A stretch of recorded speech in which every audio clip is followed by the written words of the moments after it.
Quiz. Assalamu alaikum students. Today we will start exercise number 4.3. But before starting exercise 4.3, we have to clear the concept of surd. What is surd? Definition of surd is on the page number 88. Definition है an irrational radical with rational radicand is called surd. से मुराद है कि आपके पास जो whole answer है ये एक irrational radical हो. इर्रेशनल नंबर्स हमने चैप्टर नंबर 2 में कॉन्सेप्ट क्लियर किया था कि इर्रेशनल नंबर्स वो होते हैं कि अगर अंडर रूट के अंदर कोई प्राइम नंबर आए या नॉन स्क्वायर नंबर, यानी जैसे 5 हो गया, 5 तो प्राइम भी है, जैसे कि 8 हो गया, ये नॉन स्क्वायर नंबर है. तो जब आप उसका अंडर रूट खोलते हैं तो वो इर्रेशनल नंबर बनता है. तो वो कहता है कि सर्ड एक ऐसा इर्रेशनल रेडिकल है, यानी जो उसका आंसर है वो इर्रेशनल है, लेकिन जो इसके अंदर अंडर रूट के अंदर जो रेडिकंड है वो रैशनल हो, उसको हम सर्ड कहते हैं. यानी ऑन द होल आंसर आपके पास इर्रेशनल हो, लेकिन जो अंडर रूट के अंदर वैल्यू है वो आपके पास अगर रैशनल है, उसको हम रेडिकंड कहते हैं, जो अंडर रूट के अंदर होता है, रेडिकल साइन के अंदर होता है. और ये जो पावर होती है उसको हम इंडेक्स ऑफ रेडिकल कहते हैं. ये हमने चैप्टर नंबर 2 में पढ़ा था. तो वो कहता है कि इर्रेशनल रेडिकल जिसका जो रेडिकंड है वो रैशनल हो, उसको हम क्या कहते हैं? सर्ड. तो हमें दो बातें पता चली कि सर्ड में 2 पॉइंट्स आपने अपने जहन में रखने हैं कि आपके पास जो अंदर है ये ए वो रैशनल होना चाहिए, और जो इस पूरे का रिजल्ट है वो इर्रेशनल होना चाहिए. अगर इन दोनों में से एक बात भी पूरी नहीं होती तो वो सर्ड नहीं होगा. ठीक है. जैसे फॉर एग्जांपल अंडर रूट 3, देखें 3 एक रैशनल नंबर है, लेकिन ऑन द होल अगर आप अंडर रूट 3 कैलकुलेटर पे निकालें तो वो इर्रेशनल होता है. 2/5 एक रैशनल है, लेकिन जब 2/5 का अंडर रूट लेंगे तो वो इर्रेशनल होगा. 7 खुद रैशनल है, लेकिन जब आप अंडर रूट 3 का 7 लेंगे यानी क्यूब रूट लेंगे तो वो एक इर्रेशनल रेडिकंड निकलेगा. इसी तरह अंडर रूट 10 की पावर 4. लेकिन पाई, अगर अंडर रूट के अंदर पाई हो, देखें पाई हमने चैप्टर नंबर 2 में पढ़ा था कि वो इर्रेशनल है. अब देखें ये एक शर्त पूरी नहीं कर रहा कि जो रेडिकंड है वो रैशनल होना चाहिए, हालांकि यहां पाई इर्रेशनल है, तो इसका मतलब ये सर्ड नहीं है. इसी तरह 2 प्लस अंडर रूट 17 हमने पता था कोई प्राइम नंबर या नॉन स्क्वायर नंबर अगर अंडर रूट के अंदर आ जाए तो वो भी इर्रेशनल होता है. तो इसका मतलब ये जो रेडिकल साइन के अंदर ये इर्रेशनल नंबर मौजूद है, इसका मतलब ये रेडिकंड रैशनल नहीं है, इसका मतलब ये भी सर्ड नहीं है. तो उन्होंने लिखा हुआ है कि are not surd because pi and 2 plus under root 17 are not rational. ठीक है. आगे नोट पढ़ें क्या लिखा हुआ है. Note for the surd, n is called the index of surd या surd index और order of the surd. ये जो अंडर रूट के अंदर a है जिसको हम रैशनल नंबर कहते हैं वो एक रेडिकंड होता है. ठीक है. तो इसको हम रेडिकंड कहते हैं, ये रेडिकल साइन होता है, और ये इंडेक्स ऑफ रेडिकल या ऑर्डर ऑफ द सर्ड होता है. नीचे एक बात उसने लिखी हुई है कि every surd is an irrational number but every irrational number is not a surd. Her irrational number जो है वो जरूरी नहीं है कि सर्ड हो, लेकिन हर सर्ड जो होता है वो इर्रेशनल नंबर होता है. अगर वो इर्रेशनल नहीं होगा तो सर्ड नहीं होगा. लेकिन जरूरी नहीं है कि जैसे पाई एक इर्रेशनल नंबर है लेकिन वो सर्ड नहीं है, तो जरूरी नहीं है कि हर इर्रेशनल नंबर सर्ड हो, लेकिन हर सर्ड जो होता है वो इर्रेशनल नंबर होता है. अब हम इसकी एक्सरसाइज स्टार्ट करते हैं. एक्सरसाइज है, पहला क्वेश्चन है express each of the following surd in the simplest form. उसने आपको सर्ड दिया हुआ है और उसने आपको कहा है कि इसको आपने सिंप्लीफाइड फॉर्म में लिखना है. तो सिंप्लीफाइड फॉर्म में लिखने के लिए हमने पहले इसके फैक्टर्स बनाएंगे. 2 के 2 9 45.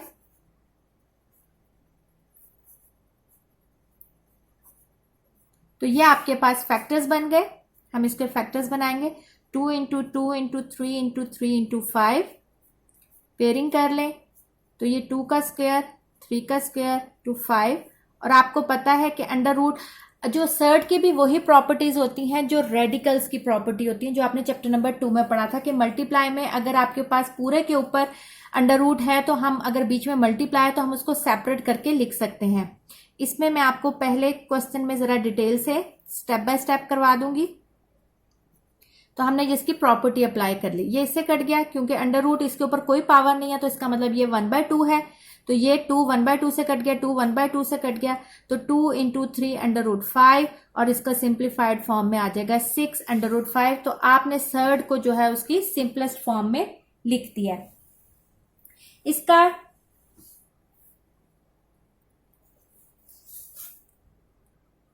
इसका सेकेंड पार्ट करते हैं। 3 into under root 162। Again factors बनाएंगे पहले अंडर रूट के अंदर जो है 162 के।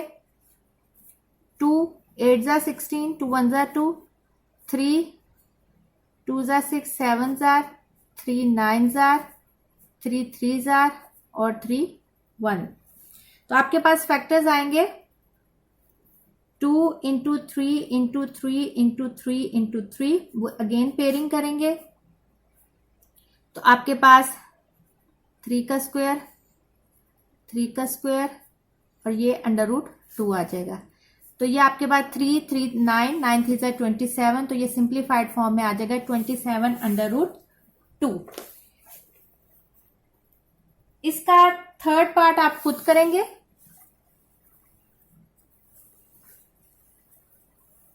मैं आपको फोर्थ पार्ट करवा देती हूं। फोर्थ पार्ट में देखें, अब आपके पास वेरिएबल भी आ गए हैं, बाकी इसमें वही चीज अप्लाई होगी। आपके पास है 96 x6 y7 z8 और आपके पास इंडेक्स ऑफ रेडिकल है 5। सेम वैसे ही करना है, लेकिन बस अब इसमें आपके पास वेरिएबल्स भी इन्वॉल्व हो गए हैं। तो सबसे पहले हम जो कांस्टेंट टर्म है 96, उसका आपने फैक्टर्स बनाने हैं।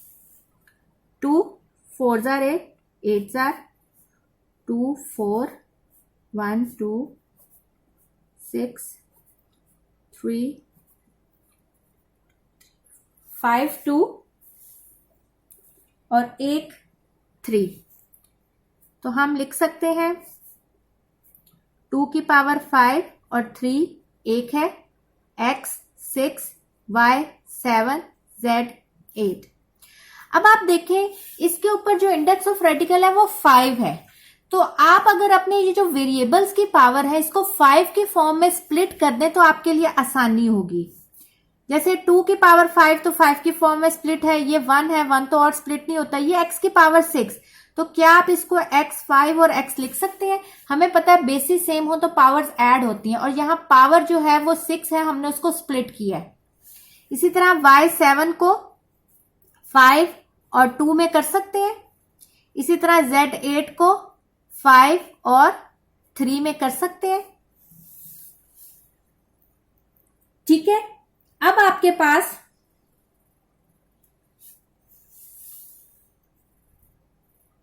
हम इंडिविजुअल के ऊपर इंडेक्स ऑफ रेडिकल का मतलब है कि 1/5 इंडिविजुअल के ऊपर आ जाएगा। 5 2 इंटू 1/5 5 इंटू 1/5 z 5 इंटू 1/5 और z क्यूब 5 इंटू 1/5। ये इससे कट जाएगा, ये इससे कट जाएगा, ये इससे कट जाएगा। ठीक है, अब आपके पास आ जाएगा 2, ये x खाली बच गया, ये y खाली और ये z खाली। इसके अलावा 3 1/5, x 1/5, y 2/5 और z 3/5। अब देखें, ये इसका मतलब अंडर रूट से बाहर आ जाएगा 2xyz। अंडर रूट के अंदर इंडेक्स ऑफ रेडिकल 5 के अंदर 3, हमें पता है 1/5 का मतलब होता है अंडर रूट के ऊपर 5 उसका इंडेक्स ऑफ रेडिकल। x हमने ये चैप्टर नंबर 2 में किया था कि जो ऊपर न्यूमरेटर में होता है वो इसकी पावर होती है, और जो उसके पास डिनोमिनेटर में फ्रैक्शन में आ जाता है वो उसका इंडेक्स ऑफ रेडिकल होता है, और ये z क्यूब। तो ये आपने इसको लो सिंपलेस्ट फॉर्म में सर्ड को आपने सॉल्व करके 2xyz अंडर रूट की power 5 3xy square z cube निकाल लिया। एक दफा मैं फिर बता देती हूं कि हमने क्या किया। हमने सबसे पहले उसके फैक्टर्स बनाए हैं कांस्टेंट के, और वेरिएबल को हमने इंडेक्स ऑफ रेडिकल की उसमें स्प्लिट करना है। यानी 6 था तो 5 और 1, 7 था 5 और 2, 8 था 5 और 3। ये जो 5 है जिनकी पावर 5 है वो तो 1/5 से कट गई। इसके अलावा जो आपने स्प्लिट करके यानी 3 की पावर 1/5 वो आ गया, x की पावर 1/5, y की पावर 2/5 और z की पावर 3/5। जो जिनके ऊपर अब कोई पावर नहीं है इसका मतलब वो अंडर रूट से बाहर हो गया। जो अंडर रूट के अंदर आ जाएगा, जो डिनोमिनेटर में होता है वो इंडेक्स ऑफ रेडिकल होता है, यानी इसकी पावर जो है वो 1 है, 1 हम लिखते नहीं है इसलिए खाली 3 आ गया। x की पावर भी 1 है, 1 हम लिखते नहीं है इसलिए खाली x आ गया। इसमें y की पावर 2 है, हमने लिख लिया, और 1/5 से मतलब है कि उसका इंडेक्स ऑफ रेडिकल। इसी तरह z का यहाँ 3 आ गया और इसका इंडेक्स ऑफ रेडिकल 1/5 यानी यहाँ 5 आ गया। तो इस तरह आपने उसको लोएस्ट फॉर्म में इसको एक्सप्रेस कर दिया। अब इसका क्वेश्चन नंबर 2 देखें। सिंप्लीफाइड फॉर्म में आपने करना है और उसने आपको इसका फ्रैक्शन की फॉर्म में दिया हुआ है, एक ही टर्म में लेकिन फ्रैक्शन की फॉर्म में। तो मल्टीप्लाई बाय या डिवाइड में इसमें वही वाली प्रॉपर्टीज हैं जो रेडिकल की प्रॉपर्टीज होती हैं। यानी अगर ऊपर नीचे हो, हम अगर सेम बेस के साथ उसकी सेम पावर हो तो हम ऊपर नीचे उसकी कटिंग कर सकते हैं। ठीक है, तो हम पहले इसको 18 सिंप्लीफाई होता है अंडर रूट 3 और अंडर रूट 2 सिंप्लीफाई नहीं होता, तो हम अंडर रूट 18 को यानी 18 के हम फैक्टर्स बनाएंगे 2 9 3 3 1। तो आप लिख सकते हैं 2 into 3 into 3 under root 3 under root 2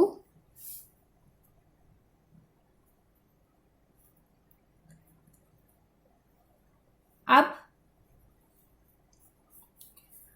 अगर आप यहां देखें, हम नीचे वाले डिनोमिनेटर में हमने ये प्रॉपर्टी पढ़ी थी रेडिकल की कि अगर सेम रेडिकल साइन होता है और आपस में मल्टीप्लाई हो रहे होते हैं तो हम उसको लिख सकते हैं under root 3 into under root 2 को कंबाइन करके एक अंडर रूट के अंदर।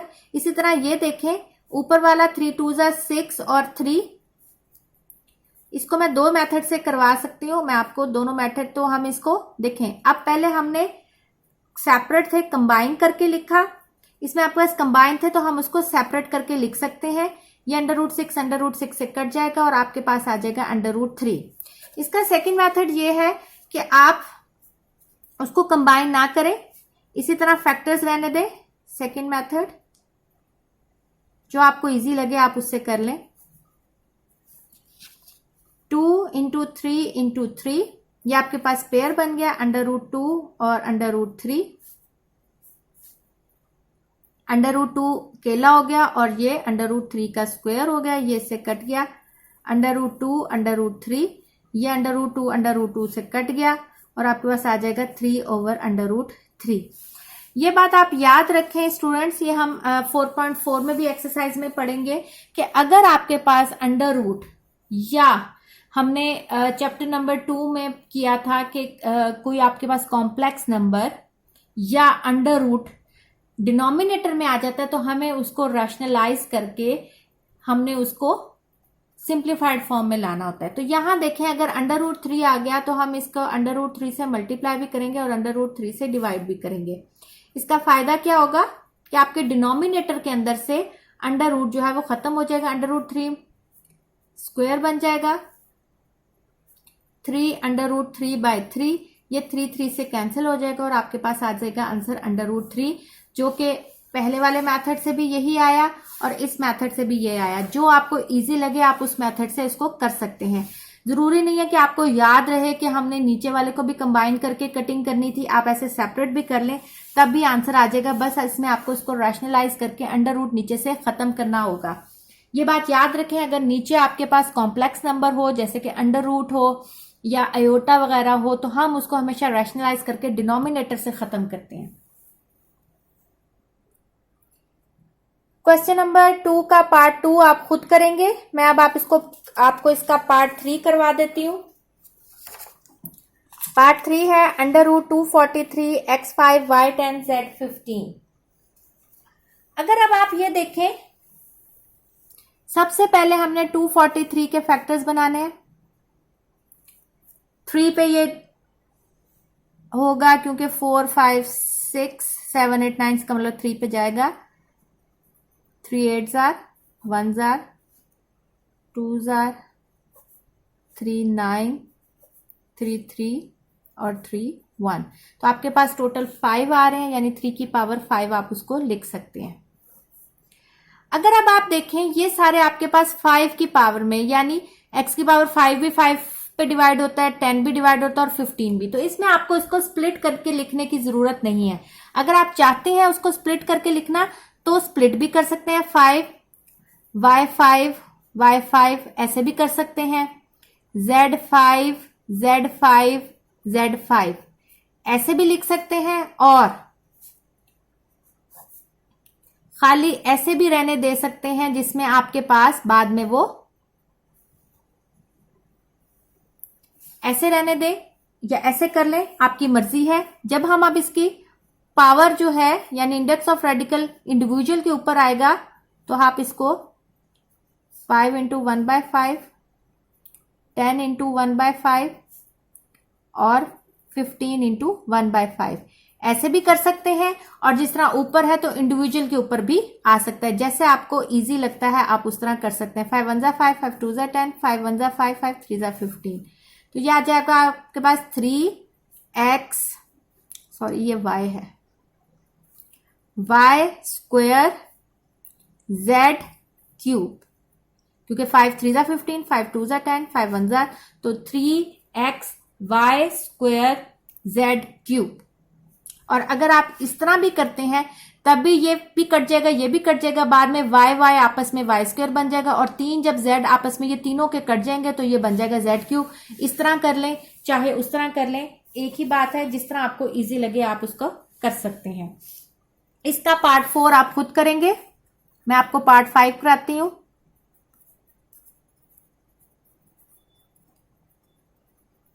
पार्ट 5 देखें, √21 इंटू √7 इंटू √3।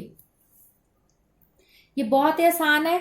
अगर अब आप देखें तो 7 और 3 जो है वो मिलके अंडर रूट, अगर हम इसको कंबाइन कर लें, जिस तरह हम इस पे प्रॉपर्टी अप्लाई कर सकते हैं कि अंडर रूट के अंदर अगर चीज हो तो हम अंडर रूट सेपरेट भी कर सकते हैं, और अगर मल्टीप्लाई हो रहा है और दोनों के ऊपर सेम पावर के अंडर रूट है तो हम उनको कंबाइन भी कर सकते हैं। तो ये आपके पास √21 इंटू √21 आ जाएगा। इसको भी आप कंबाइन कर लें तो आप √21 का स्क्वायर कर सकते हैं, तो आंसर आ जाएगा आपके पास खाली 21, क्योंकि स्क्वायर का मतलब है इसकी पावर 1/2 है। जब कुछ नहीं होता उसके साथ इंडेक्स ऑफ रेडिकल तो वो अंडरस्टूड होता है कि उसकी पावर 1/2 है।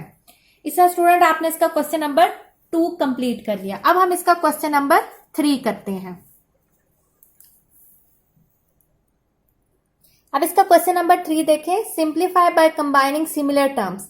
अब तक हमने जितने क्वेश्चन किए थे वो मल्टीप्लाई या डिवीजन के फॉर्म में थे, उसमें तो आप कटिंग कर सकते हैं, लेकिन अगर रेडिकल के अंदर, ये मैंने आपको चैप्टर नंबर 2 में भी बताया था कि अगर रेडिकल के अंदर प्लस में होता है तो आप कभी भी उनको आपस में कंबाइन भी नहीं कर सकते, यानी √a प्लस √b कभी भी मिलके एक अंडर रूट के अंदर a प्लस b नहीं आ सकता। इस तरह अगर √a प्लस b एक ही अंडर रूट के अंदर है तो आप उसको कभी भी सेपरेट करके √a और प्लस √b नहीं लिख सकते। जैसे अगर √a प्लस √b है तो आप इसको ऐसे नहीं लिख सकते, और अगर आपके पास इस तरह है तो आप इस तरह नहीं कर सकते। ये सिर्फ मल्टीप्लाई, हाँ मल्टीप्लाई में अगर आपके पास ये हो तो आप इसको a भी कर सकते हैं, और अगर इस तरह की फॉर्म में हो तो आप इस तरह इसको कर सकते हैं। तो हम क्या करें कि अगर आपके पास अंडर रूट की फॉर्म में आए और आपने इसको सिंप्लीफाई करना हो तो फिर इसका बेस्ट तरीका ये होता है कि आप इसको सिंप्लीफाई करें, हर टर्म को अलहदा, फिर उनमें से जो आपके पास रेडिकल जो है वो कॉमन आएगा तो उसको हम बाहर निकाल लेंगे। ठीक है, स्टार्ट करते हैं। सबसे पहले √45 के फैक्टर्स बनाए, 45 के फैक्टर्स बनाए। 5 9s are 3 3s are 3 1s are। तो आप इसके फैक्टर्स बना सकते हैं। 3 इंटू 3 इंटू 5 3। 20 के फैक्टर्स बनाए। 2 10 2 5 5 1s are। तो 2 इंटू 2 इंटू 5 ये फैक्टर्स बना लेते हैं। प्लस 4 √5 5 के और फैक्टर्स नहीं बनते। ठीक, आगे ये अंडर रूट के अंदर था 3 की पावर, तो हम इसको ऐसे लिख सकते हैं। और ये आपके पास 5 -3 2 की पावर स्क्वायर, क्योंकि पेयर था, और ये √5 प्लस 4 √5। ये इससे कट जाएगा क्योंकि इसके ऊपर कोई इंडेक्स ऑफ रेडिकल नहीं है, तो वो अंडरस्टूड है कि आपके पास 1/2 है। यह आ गया आपके पास 3 √5 -6 √5 प्लस 4 √5। अब देखिए आपको तीनों टर्म्स में से क्या चीज कॉमन लग रही है। √5 इस तीनों में से देखें कॉमन है। जब ये कॉमन ले लेंगे तो अंदर क्या बचेगा, खाली 3, यहां -6 और यहां +4। √5 सिंप्लीफाई करें, +4 और +3 +7, 7 में से 6 गया 1, तो इसका आंसर आ जाएगा √5। जब 1 से मल्टीप्लाई होगा तो √5, तो इसका आंसर आ जाएगा √5। अब हम इसका सेकंड पार्ट करते हैं, वो भी सेम ऐसे ही होगा। पहले हम इसके फैक्टर्स बनाएंगे। 12 के फैक्टर्स हमें पता है क्या होते हैं। 12 के फैक्टर्स होते हैं 4 इंटू 3, यानी 2 इंटू 2 इंटू 3। 25 27 के फैक्टर्स बनाए। 3 3s are 9 9 3s are 27। 75 के फैक्टर्स बनाते हैं। 5 1s are 5 5 3s are 15 और 3 1s are, तो ये बन जाएगा 5 इंटू 5 इंटू 3। और अब 300 के फैक्टर्स बनाते हैं। 3 पे कर लें, फिर 2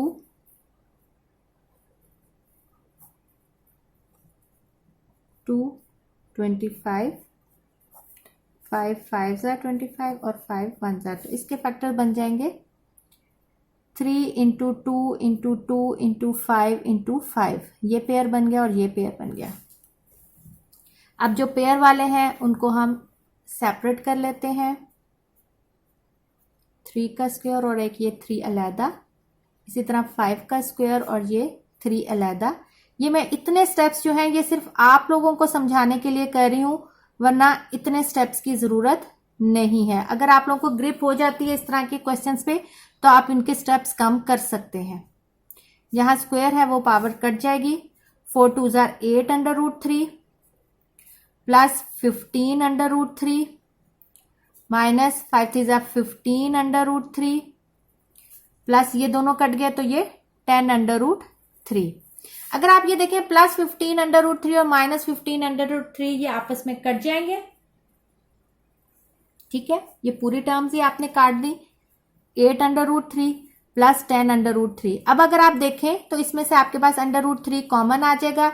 8 + 10 तो आंसर आ जाएगा 8 + 10 आ जाएगा 18। तो ये आपके पास आ जाएगा 18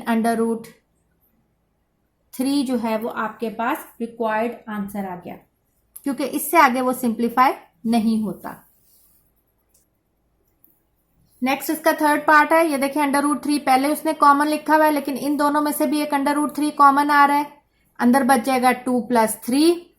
ये √3 आपस में मल्टीप्लाई हो जाएगा तो √3 का स्क्वायर बन जाएगा और 2 + 3 5। तो ये आपके पास आंसर आ जाएगा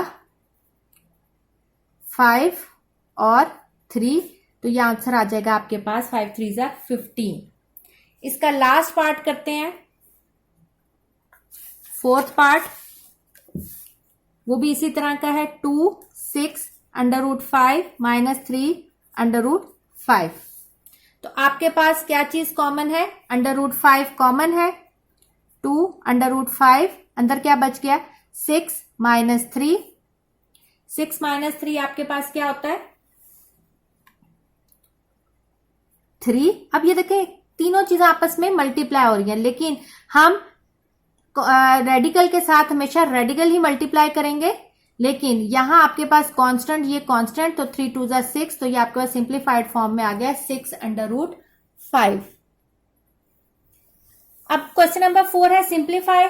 इसमें आपने देखे दोनों के दरमियान प्रोडक्ट है, यानी आपने इसको सिंपल मल्टीप्लाई करना है। अगर आप गौर से देखें तो ये a प्लस बी और a माइनस बी भी बनता है, तो आप इसको डायरेक्ट फॉर्मूला भी ओपन कर सकते हैं, यानी a प्लस बी जो है और a माइनस बी बराबर होता है a square minus B square के। डायरेक्ट आप फॉर्मूला भी ओपन कर सकते हैं, यानी हम लिख सकते हैं इसको 3 का स्क्वायर प्लस माइनस फॉर्मूले में और √3 का स्क्वायर, तो यह आ जाएगा आपके पास 9 माइनस 3 इज इक्वल टू 6। तो यह फॉर्मूला ओपन करके भी कर सकते हैं, और अगर नहीं तो आप इसको सेकंड मेथड यानी सिंपल इनको आपस में मल्टीप्लाई भी कर सकते हैं।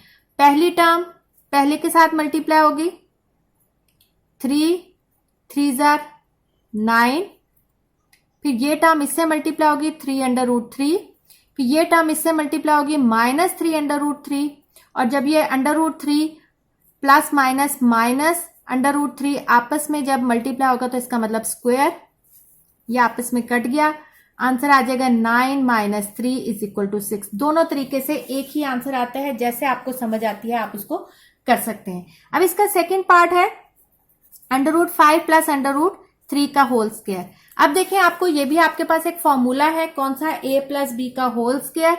हम यहां खोलते हैं formula, a square plus 2ab plus b का स्क्वायर।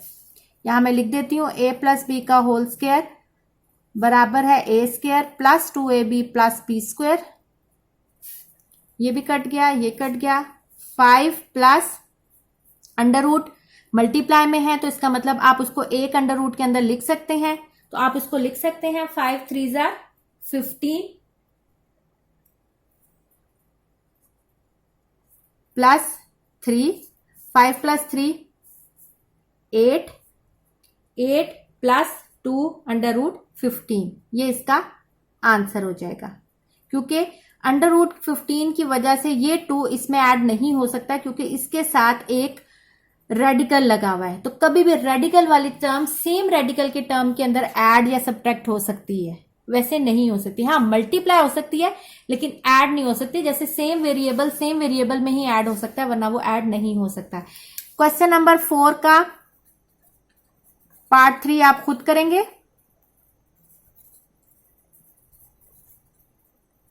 अब मैं आपको इसका 4th पार्ट करवा देती हूं। √2 प्लस 1 ओवर √3, ये भी आप फॉर्मूले की तरह करना चाहें फॉर्मूले की तरह कर लें। मैं आपको फॉर्मूले की तरह कराती हूँ, आपने मल्टीप्लाई करके जैसे पार्ट 1 की तरह जैसे मैंने करवाया आप वैसे करना चाहते हैं तो वैसे कर लें, लेकिन मैं यहाँ इसको फॉर्मूले की तरह करूंगी, क्योंकि देखें a प्लस बी और a माइनस बी, तो मैं आप इसको लिख सकती हूँ a स्क्वायर माइनस b का स्क्वायर। ये इससे कट जाएगा, ये इससे कट जाएगा, 2 माइनस 1/3। आपको पता है ये आपके पास फ्रैक्शन है, ये भी फ्रैक्शन है जिसके नीचे कुछ नहीं होता, अंडरस्टूड है 1 होता है। तो फ्रैक्शन के बीच में अगर प्लस माइनस का साइन आ जाए तो आप एलसीएम लेते हैं। इसके डिनोमिनेटर में 1 है लेकिन एलसीएम में 3 है, तो इस 3 को उसके न्यूमरेटर से मल्टीप्लाई करेंगे तो 3 2 6 माइनस इसके डिनोमिनेटर में 3, एलसीएम भी 3 है, तो इसका मतलब न्यूमरेटर एज इट इज आ जाएगा 6 माइनस 1, तो इसका आंसर आ जाएगा आपके पास 5/3। इसका लास्ट पार्ट हम इसका करते हैं 5th part. √x plus √y, √x minus √y, x plus y और x square plus y square. अब देखें ये सारे मल्टीप्लाई हो रहे हैं, लेकिन हम इनको स्टेप बाय स्टेप सॉल्व करेंगे। पहले ये 2 ब्रैकेट सॉल्व करेंगे, फिर ये इसके साथ सॉल्व करेंगे और फिर एंड वाले के साथ सॉल्व करेंगे। अगर अब आप इन दो ब्रैकेट्स को देखें तो ये हमारे पास अगेन फॉर्मूला बन रहा है ए प्लस बी और ए माइनस बी, तो हम इसको लिख सकते हैं ए स्क्वायर माइनस बी स्क्वायर और साथ वाली टर्म्स एज इट इज आ जाएंगी। ये कट जाएगा, ये कट जाएगा, आपके पास आ जाएगा X minus Y, X plus Y, X square plus Y square. अब आप देखें ये दो टर्म्स भी फॉर्मूला बना रही हैं ए माइनस बी और ए प्लस बी, तो हम इसको लिख सकते हैं ए स्क्वायर माइनस बी स्क्वायर। अब आप देखें ये फिर आपके पास फॉर्मूला बन गया। अब ए स्क्वायर, अब ए जो है वो खाली एक्स नहीं है बल्कि एक्स स्क्वायर है, तो ए का स्क्वायर माइनस बी क्या है वाई स्क्वायर, उसका स्क्वायर, तो ये बन जाएगा X four minus Y four. इस तरह हमारे पास 4.3 एक्सरसाइज हमने खत्म कर ली। अब हम इसकी एक्सरसाइज नंबर 4.4 का भी दो क्वेश्चंस कर लेते हैं। अभी मैंने आपको बताया था कि रैशनलाइज हम कब करते हैं, अगर डिनोमिनेटर में आपके पास कोई कॉम्प्लेक्स नंबर हो या रेडिकल साइन जो है वो डिनोमिनेटर के अंदर आ जाए तो हम उसको रैशनलाइज करते हैं ताकि हमारे पास डिनोमिनेटर के अंदर से कॉम्प्लेक्स नंबर या रेडिकल साइन जो है वो खत्म हो जाए। तो क्वेश्चन नंबर 1 है एक्सरसाइज 4.4 का, rationalise the denominator of the following, कि आपने इनको रैशनलाइज करना है डिनोमिनेटर को और सिंप्लीफाइड फॉर्म में लेके आना है। तो आपके पास पहला है 3/4 अंडर रूट 3। हमेशा जब रैशनलाइज करने में याद रखें, अगर आपके पास मल्टीप्लाई की फॉर्म में टर्म है तो हम कांस्टेंट को जो है वो रैशनलाइज में यूज नहीं करते, सिर्फ जिस रेडिकल साइन को या कॉम्प्लेक्स नंबर को आपने खत्म करना होता है उसी को रैशनलाइज में यानी मल्टीप्लाई और डिवाइड करते हैं। लेकिन अगर यहाँ 4 प्लस अंडर रूट 3 होता तो ये फिर पूरी एक टर्म होनी थी 4 प्लस अंडर रूट 3, फिर आपको इसको ऑपोजिट साइन के साथ ऊपर 4 माइनस अंडर रूट 3 और divided by 4 minus under root 3, divide और मल्टीप्लाई दोनों में रैशनलाइज करना था। लेकिन यहाँ आपके पास ये अलहदा टर्म है, 4 अलहदा टर्म है, अंडर रूट 3 अलहदा टर्म है। जब मल्टीप्लाई में हो तो वो अलहदा आ जाती है, अगर प्लस में हो तो वो पूरी मिला के एक टर्म होती है। तो इसमें हम जब रैशनलाइज करेंगे तो क्या होगा, 4 under root 3 multiply by under root 3 divided by under root 3 under root 3। जब अंडर रूट 3 से मल्टीप्लाई होगा तो इसका मतलब अंडर रूट 3 का स्क्वायर आ जाएगा। 3 अंडर रूट 3 4/3, ये 3 से कट जाएगा तो आपके पास आंसर आ जाएगा अंडर रूट 3/4। अब देखें डिनोमिनेटर से जो है वो अंडर रूट खत्म हो गया, न्यूमरेटर में अगर आ जाता है तो न्यूमरेटर की खैर होती है, लेकिन हमें डिनोमिनेटर में हमेशा कॉम्प्लेक्स नंबर या अंडर रूट को वहां से खत्म करना होता है। अब इसका मैं आपको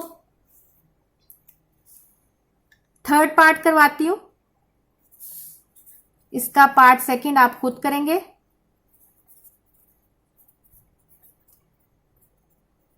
इसका थर्ड पार्ट है 6/√3